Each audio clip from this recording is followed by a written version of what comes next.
Assalamualaikum warahmatullahi wabarakatuh. Halo teman-teman semua, kembali lagi bersama saya Faris Nurrohim Naim Syafi'i dari program studi Teknologi Rekayasa Otomasi Universitas Diponegoro. Nah, teman-teman, di video kali ini kita akan membahas tentang fundamental bahasa C++. Ini typo, maaf, level 3 sampai 4. Nah, hari ini kita akan membahas apa aja. Di sini kita akan membahas tentang C++ level 3 dan 4. Nah, pada video kali ini kita akan membahas tentang if else, kemudian logika boolean, kemudian juga kita akan bahas looping. Looping itu ada apa saja. Kemudian untuk level 3 ini kita akan akhiri dengan program rata-rata dan juga tabel perkalian. Nah, kemudian untuk level 4 kita akan membahas tentang perbedaan penggunaan daripada parameter. Kemudian juga kita akan membahas terkait tentang deklarasi fungsi. Kita harus membuat fungsi terpisah. Kemudian juga kita akan membuat organisasi kode. Kemudian juga nanti kita akan membuat compile dan run via terminal. Dan terakhir kita latihan level 4 modular. Oke, langsung aja kita mulai dari pembahasan pertama, yaitu gambaran umur dari materi kita pada video kali ini. Di sini pertama kita akan belajar terkait conditional dan looping. Nah, pada level 3 ini kita membahas bagaimana cara membuat program yang dapat mengambil keputusan dan dapat melakukan pekerjaan berulang. Ini adalah fondasi logika dalam pemrograman. Kemudian kita akan belajar tentang kondisional yang digunakan untuk membuat program memilih alur berbeda berdasarkan kondisi tertentu. Pertama ada if. If itu adalah menjalankan kode hanya jika kondisi itu benar. Nah, kemudian else if dipakai ketika ada alternatif kondisi lain. Jadi ketika if ini dijalankan, maka akan dijalankan lagi kondisi else if. Kemudian lanjut ke else. Nah, jadi else ini ketika semua dijalankan ini tidak bernilai benar, maka dijalankan else. Kemudian kita akan belajar terkait dengan logika boolean. Di sini logika boolean itu menggunakan operator, yaitu di sini ada tanda and yang dituliskan dengan simbol seperti ini, dan juga logika or. Di sini ada menggunakan garis vertikal 2, kemudian ada not menggunakan tanda seru. Kemudian contoh penggunaannya seperti ini. Ketika umur lebih besar sama dengan 18 dan punya KTP, maka program ini dijalankan. Ketika dua syarat ini terpenuhi, maka programnya bisa jalan. Oke, kemudian kita lanjut ke looping. Looping di sini berguna saat kamu ingin program mengulang pekerjaan tanpa menulis kode berulang kali. Nah, di looping sendiri ada beberapa jenis. Di sini ada for loop, yaitu loopingnya bernilainya jelas. Misalnya kita ingin looping sebanyak berapa banyak, kita bisa tulis berapa kali. Jadi sesuai dengan kebutuhan yang kita inginkan. Kemudian ada while loop. Nah, jadi program ini akan mengulang setiap kondisi itu bernilai masih benar. Jadi kalau kondisi sudah false, maka looping akan keluar. Kemudian ada do. Jadi do ini selalu berjalan minimal satu kali. Lalu mengecek kondisinya. Dia masih bernilai true atau false. Kemudian ada looping menggunakan array. Jadi looping menggunakan array ini dia membaca dan memproses data dalam array. Jadi dia mengikuti ukuran dari array tersebut. Kemudian kita juga bahas tentang latihan level 3. Jadi nanti kita akan membuat program rata-rata dan juga kita akan membuat program tabel perkalian. Kemudian pada level 4 kita akan belajar terkait dengan parameter, fungsi, dan juga modular. Nah, jadi pada level ini kita belajar bagaimana membuat kode lebih rapih, terorganisir, dan modular.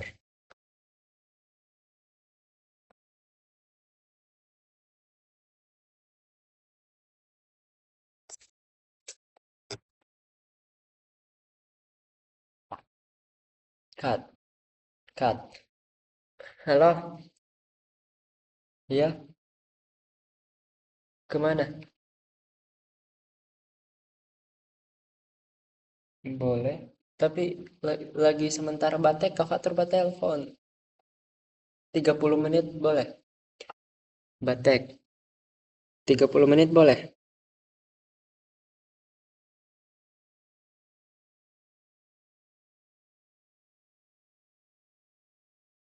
Iya, bawakan nasi padang, Jo.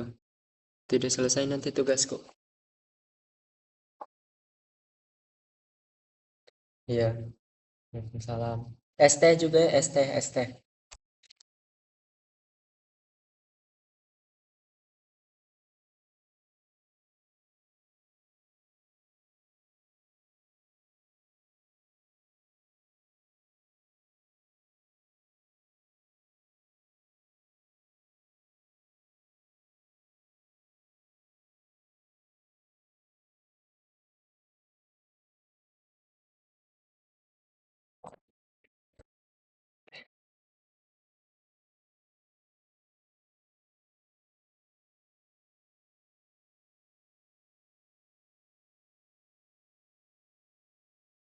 Satu, dua, tiga. Oke, kemudian pada level 4 ini kita akan belajar terkait dengan parameter copy dan reference. Jadi ini penjelasan singkatnya. Jadi kalau menggunakan parameter copy itu pass by copy artinya value. Jadi data disalin ke parameter fungsi. Ketika sudah disalin, maka perubahan di dalam fungsi tidak dipengaruhi oleh variabel asli. Kemudian yang kedua ada pass by reference, artinya tidak membuat salinan parameter mengacu ke variabel asli. Perubahan di fungsi langsung mengubah nilai aslinya. Kemudian ditulis dengan tanda reference, menggunakan tanda dan ini atau simbol.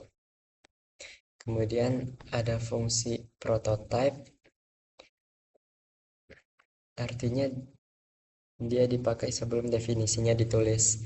Nah, ini contohnya teman-teman, integer tambah integer A, integer B, kemudian integer main. Nah, kemudian dijalankan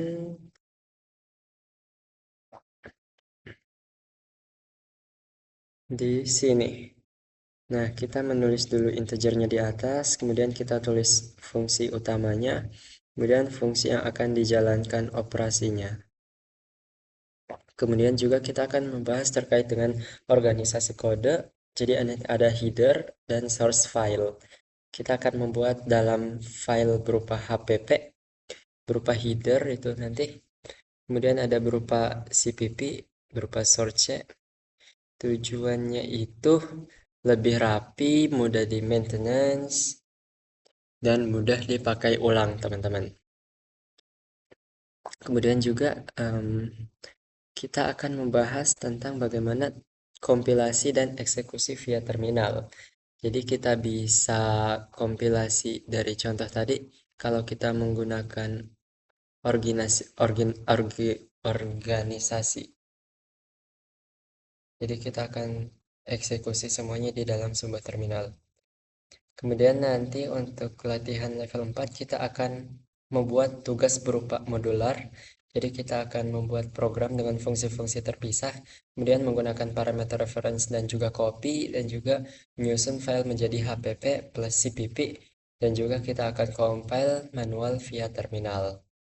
Oke, mungkin sekian dari penjelasan singkatnya. Kita masuk ke program yang pertama, yaitu pengkondisian. Nah, kita udah masuk di programnya. Sini kita udah masuk tentang pengkondisian. Nah, di sini seperti biasa kita menginclude IOStream, Kemudian kita masukkan fungsi utama, fungsi main. Di sini kita masukkan tipe data umur untuk menyimpan variabel umur. Kemudian kita masukkan ini untuk memberi penjelasan kepada user, masukkan umur kamu. Kemudian kita minta user untuk memasukkan umurnya. Nah, hasil dari inputan user ketika umurnya itu lebih kecil dari 13, maka outputnya kamu masih anak-anak. Tapi ketika umur lebih besar dari 13 dan umur lebih kecil dari 18, kamu remaja. Kemudian ketika umur lebih besar dari 18 dan umur lebih kecil dari sama dengan 60, maka kamu dewasa. Kemudian else-nya semua ini tidak terpenuhi, tandanya umurnya di atas 60, maka jawabannya adalah kamu sudah lanjut usia. Oke, kita akan coba jalankan programnya.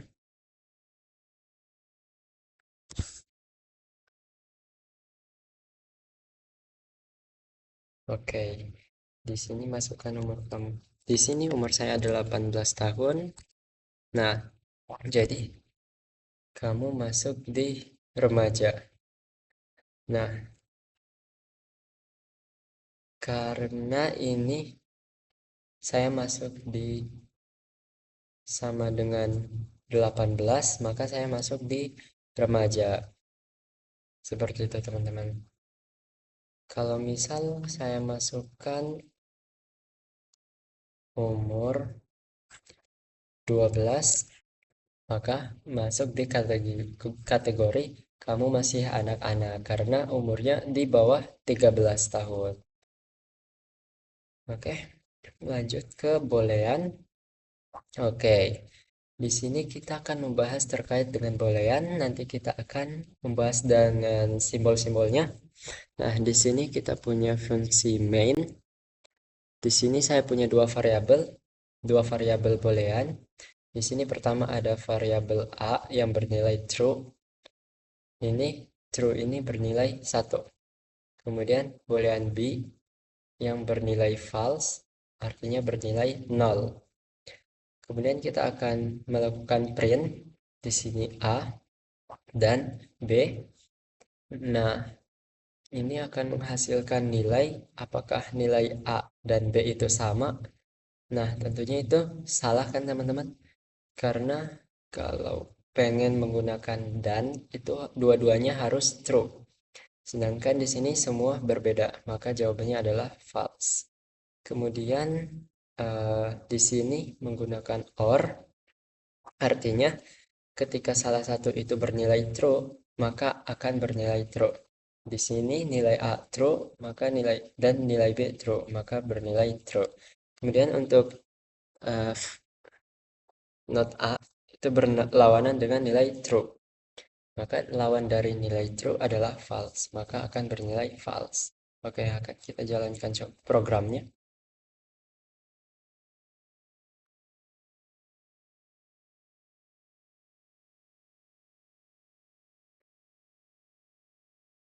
Em,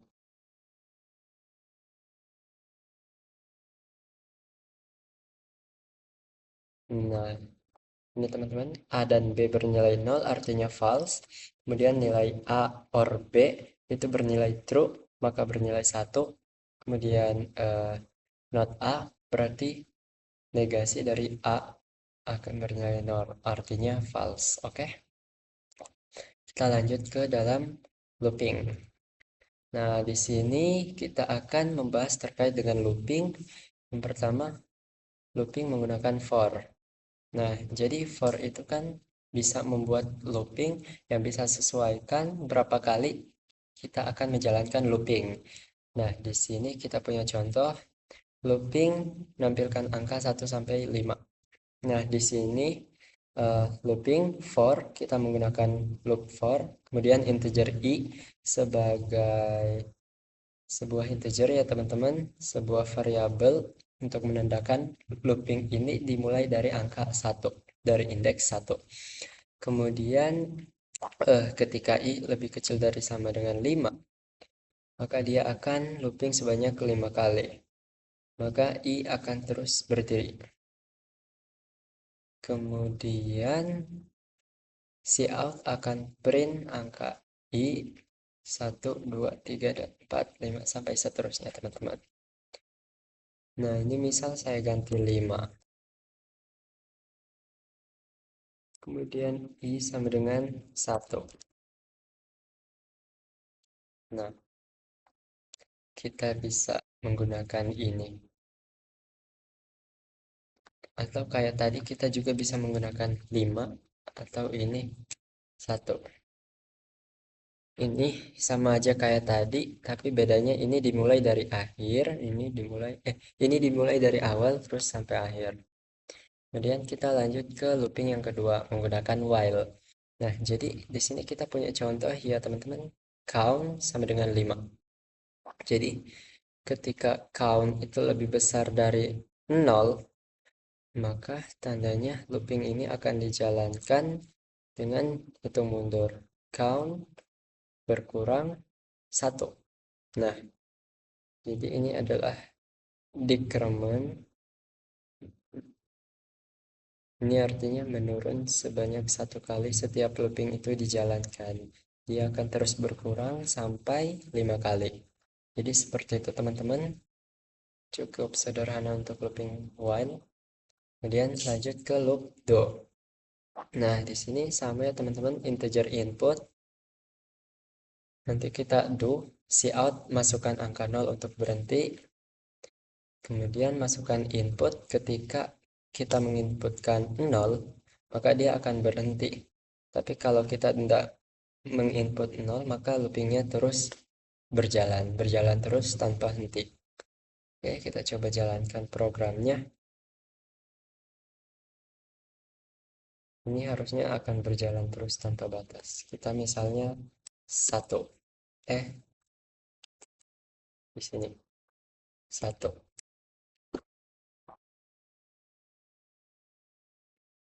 Nah, program ini akan menanya terus ketika kita memasukkan angka 0. Nah, itu. Jadi, program ini akan dijalankan terus-menerus ketika input ini tidak sama dengan 0. Kalau tidak sama 0, maka dia akan loop terus sampai keinginan dia gitu. Sampai nilainya true gitu. Jadi ketika dia sama dengan 0 udah memenuhi kondisinya, maka dia berhenti. Kemudian kita membahas tentang looping menggunakan array. Nah, di sini kita memiliki sebuah array teman-teman. Seperti biasa kita menggunakan fungsi main. Di sini kita memiliki fungsi array dengan nilai 5. Jadi nilai dari array di sini ada 80, 75, 90, 60, dan 88. Nah, di sini kita cout seperti biasa untuk menampilkan penjelasan, daftar nilai, kemudian integer i sama dengan 0, jadi dimulai dari indeks ke 0, ketika i lebih kecil dari 5, i plus plus. Kemudian cout nilai ke i plus 1, artinya indeks ke 1 dari i, indeks ke 1 dari 5, indeks ke 1 dari nilai, jadi akan diambil dari nilai indeks ke 1. Jadi setiap ikan bernilai dari 0, maka i-nya diambil dari nilai 1. Maka hasilnya akan bernilai i. Gitu. Jadi mulainya angka 1, 2, 3, 4, dan 5. Karena kalau kita mulai dari angka i saja, maka listnya dimulai dari angka 0. Karena kita ingin dimulai dari angka 1, maka i plus 1. Seperti itu teman-teman. Oke, kita sekarang masuk ke latihan untuk cari nilai rata-rata. Di sini kita mencari nilai rata-rata, teman-teman. Di sini pertama-tama seperti biasa kita menggunakan include IOStream, karena IOStream itu menggunakan fungsi yang umum digunakan, karena kita mencari nilai rata-rata juga itu umum, tidak terlalu banyak. Maka kita cukup menggunakan IOStream saja. Kemudian kita menggunakan fungsi main, kemudian integer n, Ini untuk disimpan ke dalam variabel n. Kemudian kita masukkan nilai, berapa nilai sih yang akan kita masukkan ke dalam sebuah variabel ini. Nanti akan disimpan ke sini. Kemudian kita inputkan total itu sama dengan 0. Jadi adalah sebuah kotaknya untuk menghitung total dari nilai yang akan dimasukkan itu berapa. Kemudian integer nilai. Jadi nilai ini adalah nilai-nilai yang akan dimasukkan. Kemudian kita akan menggunakan looping, kemudian integer i, indeksnya dimulai dari angka 1. Kemudian i lebih kecil atau sama dengan n, artinya akan dimulai dari n. Nah, n ini kemudian akan dimulai misal dari 10, maka dia akan berulang sebanyak 10 kali. Kemudian masukkan nilai ke i, maka dimulai dari angka 1, nilai 1, kemudian sin nilainya. Nanti setelah dimasukkan, maka nilai totalnya ini akan bertambah sesuai dengan nilai. Jadi total ini akan terus bertambah sesuai dengan jumlah nilai yang dimasukkan, akan terus bertambah, dan akhirnya setelah rata-ratanya sudah selesai, nanti dimasukkan ke sini, melakukan operasi rata-rata dengan cara nilai total tadi dibagi dengan n, total data yang diberikan. Seperti itu teman-teman. Oke, sekarang kita coba jalankan programnya. Berapa banyak nilai yang akan dimasukkan? Saya akan masukkan 5. Nilai pertama 70, kemudian 67, 85,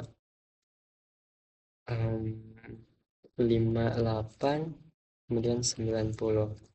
Oke, jadi rata-rata dari keseluruhan nilai ini adalah 74. Oke, seperti itu teman-teman untuk latihan rata-rata. Kemudian kita coba latihan yang selanjutnya. Di sini kita punya latihan selanjutnya, teman-teman. Di sini kita latihan menggunakan tabel perkalian sederhana. Nah, jadi integer main seperti biasa, integer n. Jadi angka berapa yang ingin kita buat jadi tabel perkalian. Kemudian kita lakukan looping untuk tabel perkalian.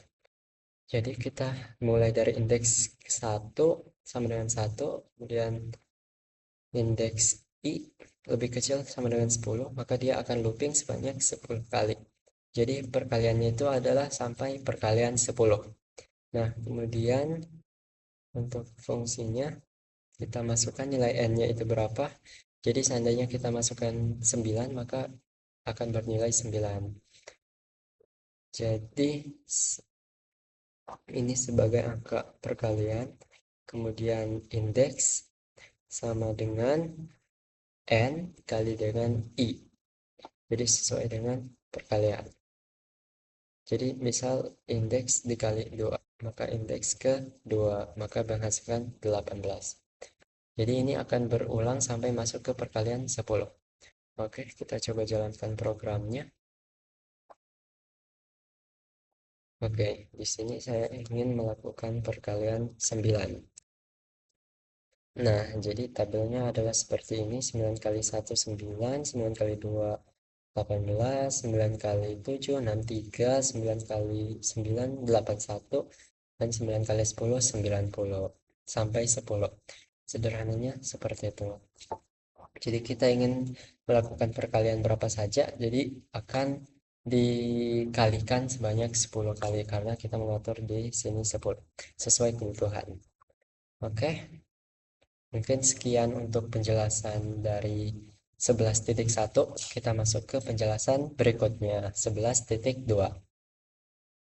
Oke teman-teman, jadi di sini kita udah masuk di penjelasan berikutnya, yaitu tentang parameter.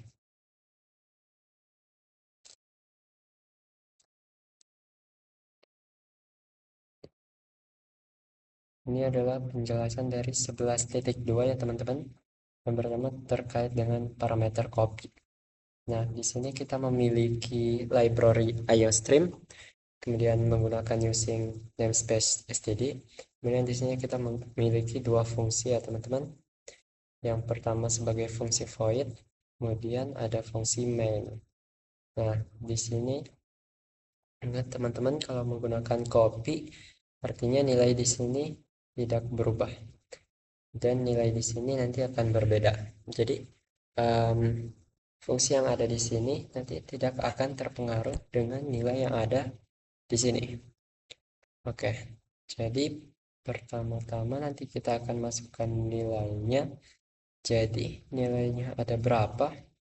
Nanti setelah nilainya dimasukkan, maka nilai ini akan masuk ke dalam fungsi nilai. Nah, fungsi nilai ini nanti akan masuk ke nilai sini, ke dalam void. Nah, nanti akan masuk ke sini. Kalau kita menggunakan copy itu, kita tidak akan menggunakan reference. Artinya kita tidak akan menggunakan simbol dan. Nah, kalau kita pakai simbol dan, itu artinya kita pakai reference.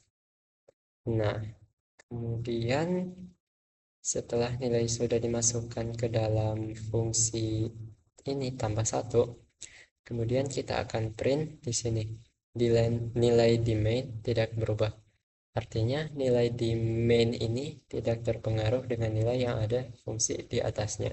Kemudian kita akan print nilai. Kemudian nilai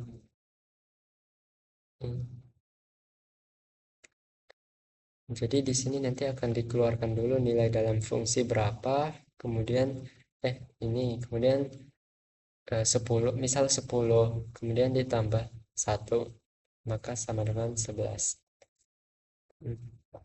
Kita coba aja langsung. Masukkan sebuah nilai, misal kita inputkan 20.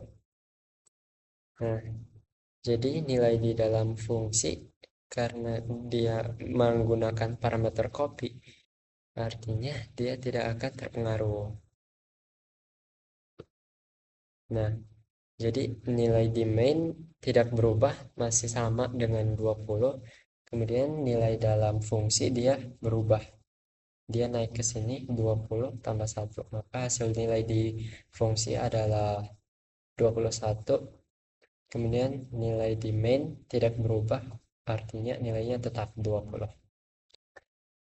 Kemudian kita masuk di parameter reference. Nah, artinya kalau kita menggunakan parameter reference, artinya nilai ini akan berubah mengikuti nilai dari nilai. Nah, kemudian ya teman-teman, pertama kita masukkan nilai, kemudian si out, si in masukkan variabel ke dalam nilai. Nah, di sini kita masukkan nilai ke dalam nilai. Nah, di sini kita menggunakan reference, artinya kita menggunakan keadaan seperti ini. Tanda dan seperti ini. Nah, tadi kan kita menggunakan outputnya di dalam fungsi void. Kalau di sini outputnya ada di fungsi main, teman-teman. Maka ketika nilainya masuk, maka nilainya akan berubah, teman-teman. Jadi, nilai yang ada di variabel ini akan berubah mengikuti dengan yang tambah 1 ini, fungsi tambah 1. Jadi misal kita masukkan 21, maka akan menghasilkan 22 sesuai dengan fungsi yang kita buat di awal. Oke, mari kita coba jalankan programnya. Oke, masukkan nilai, kita angka 67. Nah, fungsi di main berubah, artinya nilai yang awalnya kita masukkan 67, kemudian kita masukkan ke dalam fungsi tambah 1 menggunakan parameter reference, artinya ini sudah di return nilainya dan dimasukkan ke dalam nilai ini, dan nilai di variabel nilai sudah berubah sesuai dengan ditambahkan ini tambah 1, akhirnya nilai berubah. Oke, selanjutnya kita masuk ke dalam organisasi kode. Bentar, kita buka filenya terlebih dahulu.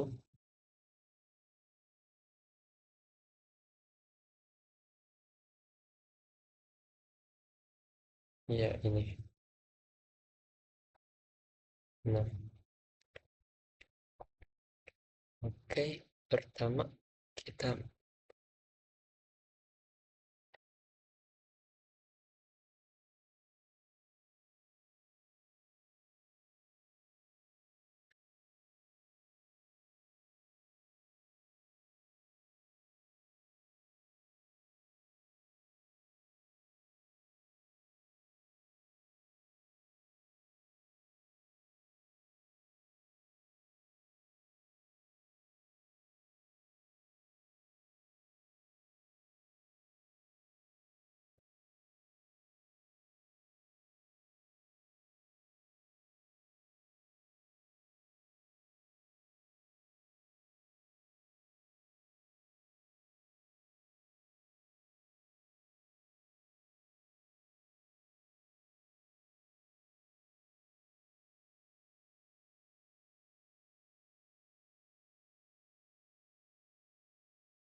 pakai 1, 2, 3.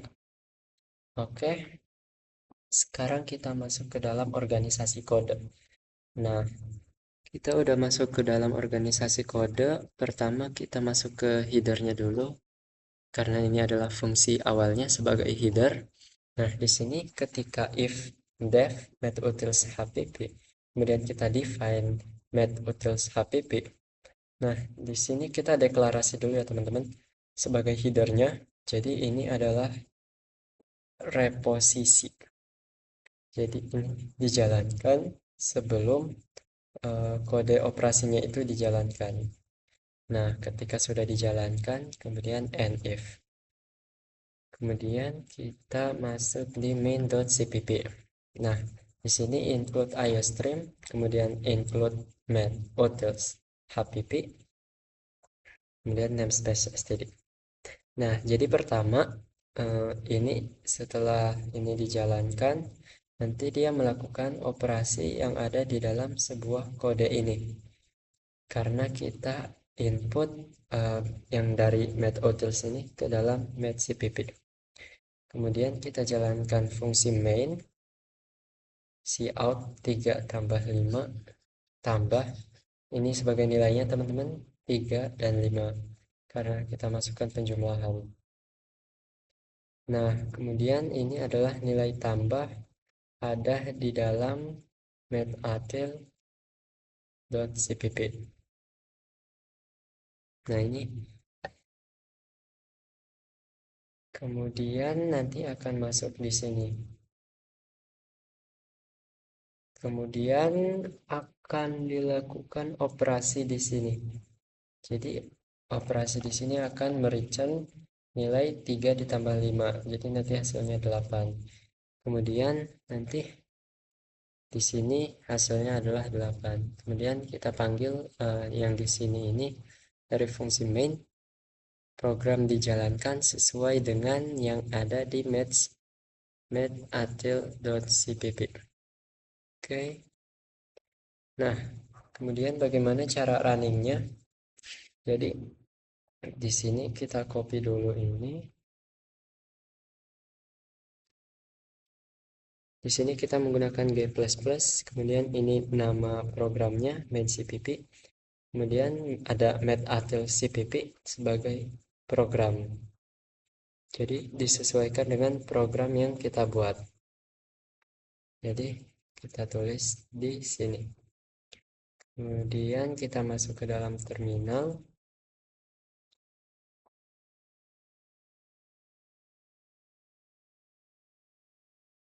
Setelah itu kita copy yang tadi sudah kita copy.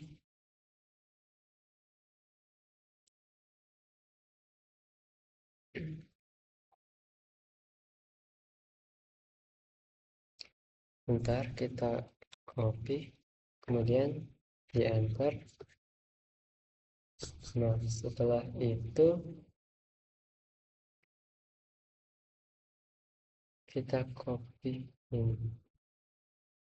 Nah, titik strip ini artinya kita menjalankan dari file itu. Nah, hasilnya 3 plus 5 sama dengan 8. Seperti itu, teman-teman. Jadi kurang lebih seperti itu, teman-teman. Jadi ketika kita memiliki banyak file, kita sesuaikan file source-nya itu ada berapa. Nah, pertama itu kita compile dulu. Karena kita menggunakan G++, maka kita tulis dulu compilernya. Kemudian main.cpp,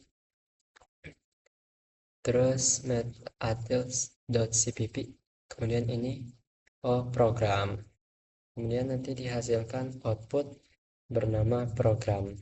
Nah, jadi program ini nanti berupa file redaksi seperti itu, teman-teman. Itu adalah hasil keluaran dari C, bahasa C. Selanjutnya kita akan menjalankan latihan modular ya, teman-teman.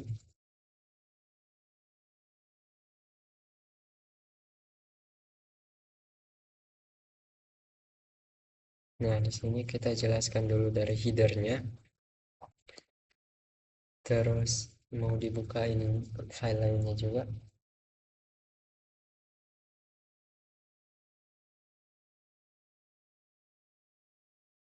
Nah, di sini kita udah ada di headernya sama seperti tadi. Kita memiliki if def menu HPP.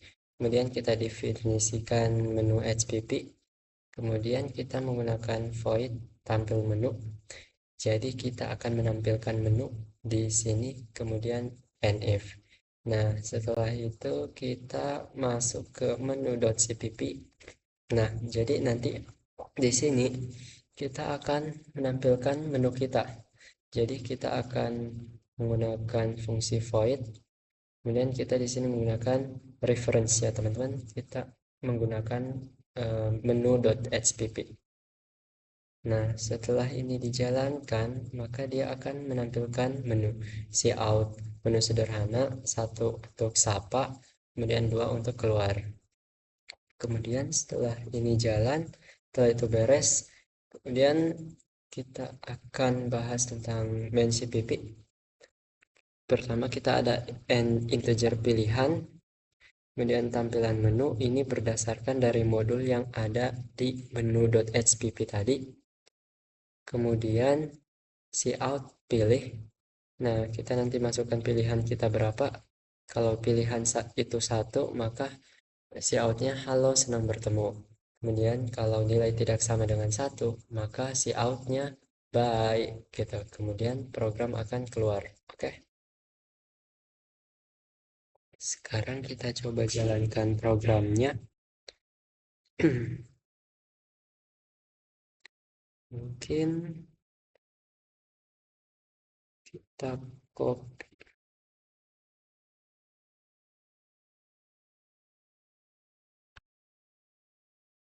Sama seperti tadi kita menggunakan terminal ya, teman-teman.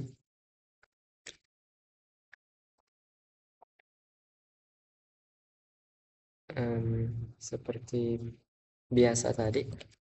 Nah, kemudian enter. Kemudian kita jalankan programnya. Langsung saja kita masukkan di sini.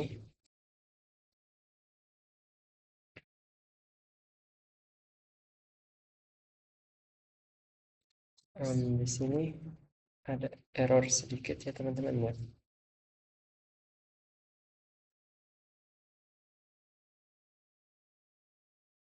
Oke, kita ulang ya teman-teman.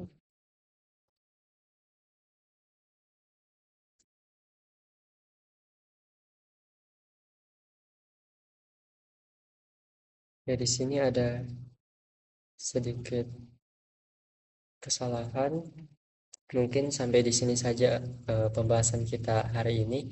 Nanti hasilnya harusnya seperti ini. Mungkin sampai jumpa di video selanjutnya. Bye bye.